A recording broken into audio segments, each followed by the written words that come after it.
वालेकुम नाज़रीन, मैं हूं आपका होस्ट महर मोहम्मद इकबाल। आज हम मौजूद हैं क़ायद आज़म प्रेस क्लब लाहौर में। मेरे साथ तशरीफ़ फरमा हैं शेख ज़ियाउल हक़ साहब।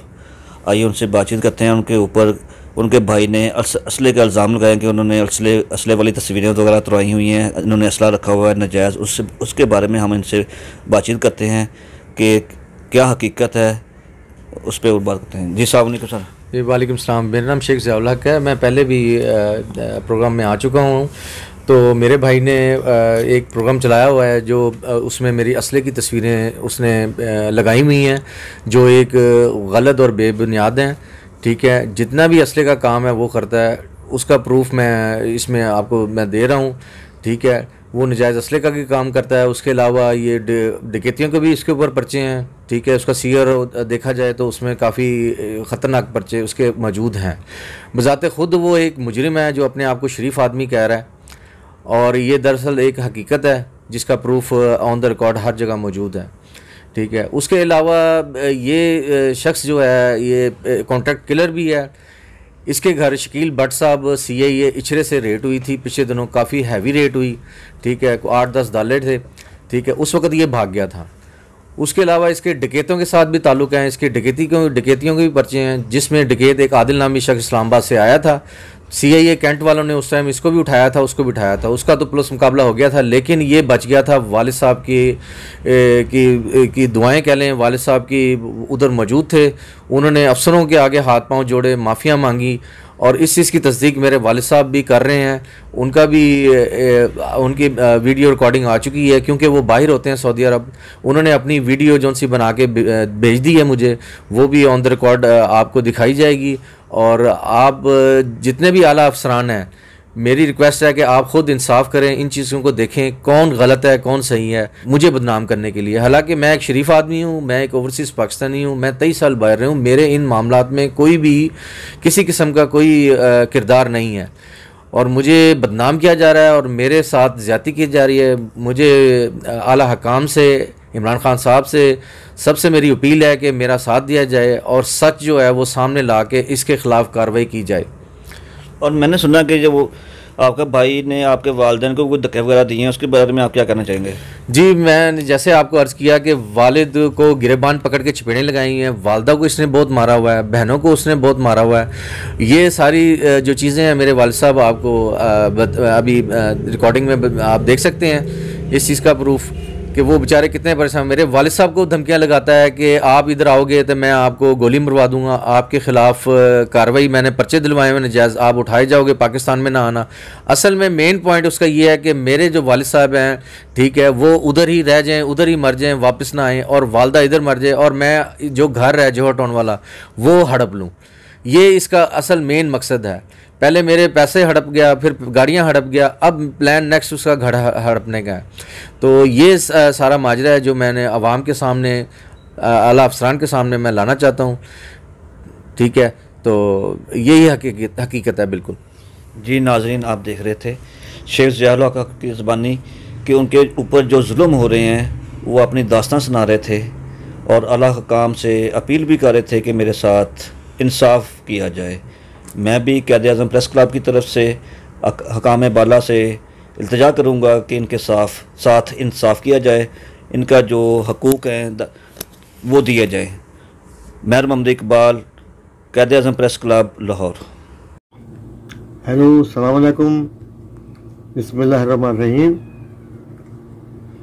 जनाब वाला मैं आसन दा ज़ियाद अबू बोल रहे हैं।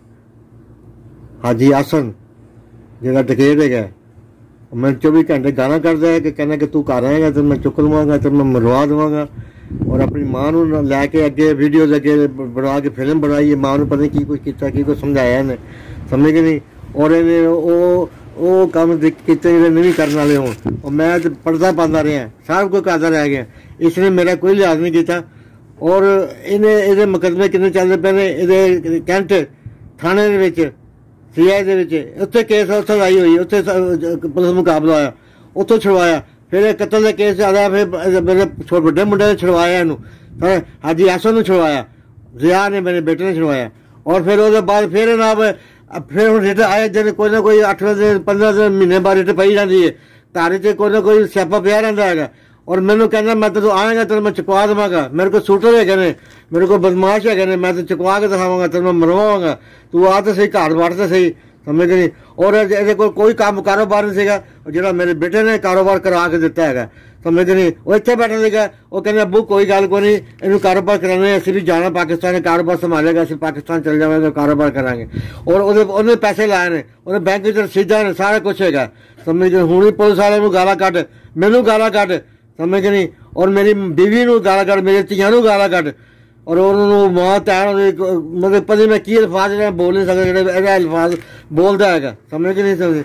और जनाब ऐसी ऐसी गल्लां करता है, समझ के मेरी धियां नू गाला कट, मेरी मां नू गाला कट, मेरी बीवी नू हूँ पता नहीं की कुछ उन्होंने समझाया या किया गया, की उन्होंने किया कि उन्होंने बयान मां को बयान दिवा रहा। और लड़का मेरा अपनी मां नू मिलने वास्ते आया घर, समझ के नहीं। उन्होंने कहा जी मैंने मारन वास्ते आया, और इन्हें ना वो रेट कराती कि लो जी मैंने मारन वास्ते आया। वो मां नू मिलने वास्ते आया है, मां को आया, मां नू नहीं मिल सकता, ऐसा जुल्म है, समझ के नहीं, कि मां नू नहीं मिल सकता।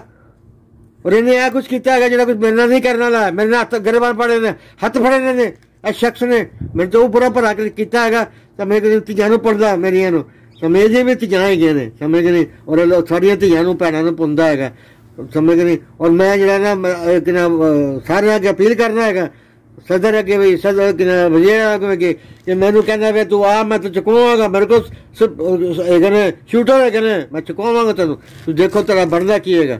और CIA जे सदर थाने में CIA उत्थे केस ने, उत्थे मारन लगे थे, फिर मैं मिलता चले किते, और उन्होंने पैसे दिते, उन्होंने बचाया, मैं बचा के कटवाया, समझ गए। 2-3 दिन अंदर रहा है, और बाद जिस तरह भी है मैंने कटवा के बाहर लैके आया, समझ गए। और बाद फिर 4 साल 5 साल 4-5 तरह के केस अंदर रहा।